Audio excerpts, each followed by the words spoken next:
Kozhikode station നിങ്ങളെ സ്വാഗതം ചെയ്യുന്നു. കോഴിക്കോട് സ്റ്റേഷൻ പർ ആപ്കാ സ്വാഗതം. Welcome to Kozhikode station. Kozhikode സ്റ്റേഷനിലാണ് എത്തിയെന്നുള്ളതിൻ്റെ ഒരേ ഒരു തെളിവ് ഈ ഒരു ബോർഡ്. ബാക്കി ബോർഡുകളൊന്നും എനിക്ക് ഷൂട്ട് ചെയ്യാൻ പറ്റിയില്ല. അപ്പോൾ ഇനി അടുത്ത് നമുക്ക് ബസ് പിടിക്കണം. ബസ് പിടിച്ചിട്ട് നേരെ പുതിയ സ്റ്റാൻഡ്, കോഴിക്കോട് പുതിയ സ്റ്റാൻഡിലേക്കാണ് പോകുന്നത്. അവിടെയാണ് നമ്മൾ സെഞ്ചുറി ബിൽഡിംഗ് ഹോൾസെയിൽ മാർക്കറ്റ് ഉള്ളത്.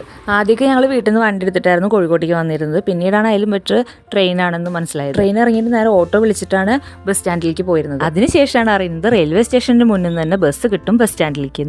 അപ്പോൾ പിന്നെ അങ്ങനെയായി പോക്ക്. ട്രെയിൻ ഇറങ്ങിയ പാടെ ഓടിപ്പോയിട്ട് ഞാൻ ആദ്യം കയറാൻ ബസ്സിൽ നിന്നിട്ട് പോകേണ്ട ആവശ്യമൊന്നുമില്ല. നമ്മൾ ഒന്ന് ഫ്രഷപ്പായിട്ട് പോകുകയാണെച്ചെങ്കിൽ വലിയ തിരക്കുണ്ടാവില്ല. അല്ലാതെ പോയാൽ നല്ല ഇടിയും തിരക്കും കുത്തൊക്കെ സഹിക്കേണ്ടി വരും. 5-10 മിനിറ്റിൻ്റെ ഉള്ളിൽ ബസ് സ്റ്റാൻഡിലെത്താം. ബസ് സ്റ്റാൻഡിന്റെ ബാക്കിലായിട്ടാണ് സെഞ്ചുറി ബിൽഡിംഗ് വരുന്നത്.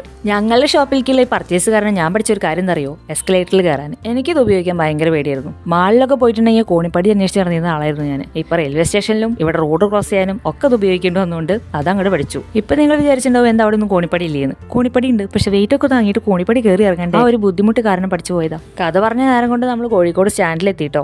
പുതിയ സ്റ്റാൻഡ്. ഈ ബസ് സ്റ്റാൻഡിന്റെ ബാക്കിൽ കൂടെയാണ് സെഞ്ചുറി മാർക്കറ്റിലേക്ക് പോകുന്നത്. വണ്ടി കൊണ്ട് പോകുമ്പോൾ വേറെ വഴിയാണ് കേട്ടോ പോവുക. അതിന് വേറെ വഴിയുണ്ട്.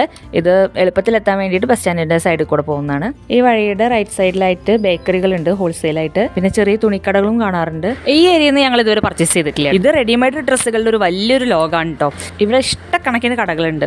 മുഴുവൻ കടകളൊന്നും ഞങ്ങൾ ഇതുവരെ കണ്ടിട്ട് തന്നെ ഇല്ല. ഞങ്ങളുടെ ഷോപ്പിൽ കുട്ടികളുടെ ഡ്രസ്സ് മാത്രമേ ഉള്ളൂ, ഒരു 5 ഇയർ വരെ. മുന്നത്തെ വീഡിയോയിൽ ഞാൻ പറഞ്ഞിട്ടുണ്ടായിരുന്നല്ലോ, തിങ്കളാഴ്ചകളിലാണ് ഞങ്ങൾ പർച്ചേസിന് വരാറ്. ഇപ്രാവശ്യം വ്യാഴാഴ്ച ആയതുകൊണ്ട് തന്നെ തീരെ തിരക്കില്ല. പിന്നെ ഈ സമയത്തൊന്നും ഒരുവിധം ഷോപ്പ് തുറന്നിട്ടില്ല. അല്ലെങ്കിൽ ഈ സമയത്തൊക്കെ തിരക്കുണ്ടാവും, ഒരുവിധം ഷോപ്പുകളൊക്കെ തുറന്നിട്ടുണ്ടാവും. പെരുന്നാൾ സീസൺ ആയിരുന്നെങ്കിലും കൂടിയിട്ട് ഞങ്ങൾ പെരുന്നാളിന് 2 ദിവസം മുന്നെയാണ് ഡ്രസ്സ് എടുക്കാൻ വേണ്ടി പോയത്. അതുകൊണ്ടായിരിക്കും തീരെ തിരക്കുണ്ടാവായിരുന്നു. ഈ ഒരു ഷോപ്പിൽ നിന്ന് ഇപ്രാവശ്യമാണ് ഞങ്ങൾ ആദ്യമായിട്ട് ഡ്രസ്സ് എടുക്കുന്നത്. നല്ല കളക്ഷനും ഉണ്ട്, അത്യാവശ്യം കുഴപ്പമില്ലാത്ത റേറ്റുമാണ്. ഞങ്ങൾ സ്ഥിരമായിട്ട് പർച്ചേസ് ചെയ്യുന്ന 1-2 കടകൾ മാത്രമേ ഉള്ളൂ. കുറഞ്ഞ റേറ്റിൽ കുഴപ്പമില്ലാത്ത കളക്ഷനും കിട്ടണം, തുണിയും മോശമാവരുത്. ആ ഒരു കൺസെപ്റ്റ് വെച്ചിട്ടാണ് ഞങ്ങൾ പർച്ചേസ് ചെയ്യാറ് കേട്ടോ.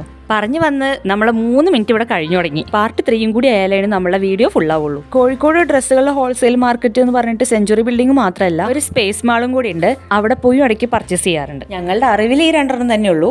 വേറെ ഏതെങ്കിലും ഉണ്ടോയെന്നും അറിയില്ല കേട്ടോ. തിങ്കളാഴ്ചയ്ക്ക് പർച്ചേസിന് വരുമ്പോൾ ഇവിടെ നിറയെ വണ്ടികളായിരിക്കും. നമുക്ക് നടക്കാൻ പോലും സ്ഥലം ഉണ്ടാവില്ല. വലുതും ചെറുതുമായിട്ടുള്ള നിരവധി ഷോപ്പുകളുടെ ഈ ഏരിയയിൽ സീസൺ സമയത്തൊക്കെ നടക്കുന്നത് കോടികളുടെ കച്ചവടമാണ്. ന്യൂബോൺ, കിഡ്സ്, ലേഡീസ്, ജെന്റ്സ് അങ്ങനെ സെപ്പറേറ്റ് ആയിട്ട് ചെറിയ ഷോപ്പുകളും ഉണ്ട്. എല്ലാ പ്രൊഡക്റ്റും ഒരുമിച്ച് കിട്ടുന്ന ഷോപ്പുകളും ഉണ്ട്. Sari, churidar, shirt, pants, inners അങ്ങനെ സെപ്പറേറ്റ് കിട്ടുന്ന ഷോപ്പുകളും ഇവിടെ ഉണ്ട്. നമ്മൾക്ക് ആവശ്യമുള്ള പ്രൊഡക്റ്റ് പല കടകളിലും പല വിലയിലും ഉണ്ടാവും. പക്ഷെ അത് ഒന്ന് ശ്രദ്ധയോട് കൂടിയിട്ട് വേണം എടുക്കാൻ. വില കുറവ് മാത്രം നോക്കി എടുത്തിട്ടുണ്ടെങ്കിൽ അതിന് ഒരുപാട് ഡാമേജ് വരും. പിന്നെ അത് നമ്മളെ കയ്യിൽ ഇരിപ്പാവും. നമുക്ക് യൂട്യൂബ് അനുവദിച്ച സമയം ഇവിടെ തീർന്നിരിക്കുന്നു. കൂടുതൽ വിശേഷങ്ങളുമായിട്ട് അടുത്ത വീഡിയോയിൽ കാണാം.